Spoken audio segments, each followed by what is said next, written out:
The FHL Calf Raise looks pretty unremarkable, looks like a calf raise, but there is a couple of very key features here that make this important, different, and if you're seeing this movement, the implication is you've got a level of nuance that we need to attend to.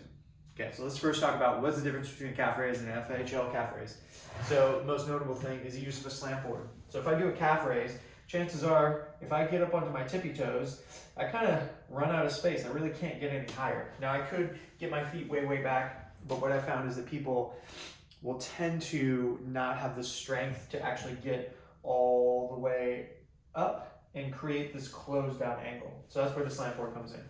So as I introduce this, I can create essentially a very easy calf raise that's straight up and down as opposed to having to go way back. But I can also create that toe angle I'm looking for. So in introducing this toe angle, you can imagine that I am creating the maximum amount of distance between here and here. If I take this away, I have shrunk that distance by some small amounts, right?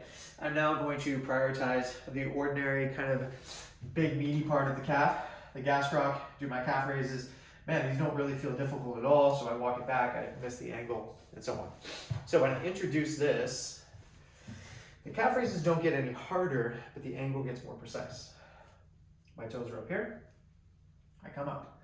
Now, a common sensation that people will experience here is they might feel some discomfort in the Achilles. That means we're on the right track. Obviously, we don't want to take this to a point of you feel like you're going to blow it up and it's going to be injured, but some tension through here would be fairly ordinary. They might feel it through the bottom of the foot, they might feel it in the big toe specifically, or they might feel it as the muscle runs up to the origin. So in doing this, we're prioritizing a very specific part of the calf. As far as the cues go, I want to keep my ankles and toes relatively together because if you are seeing this movement, it implies that there's some level of dysfunction there.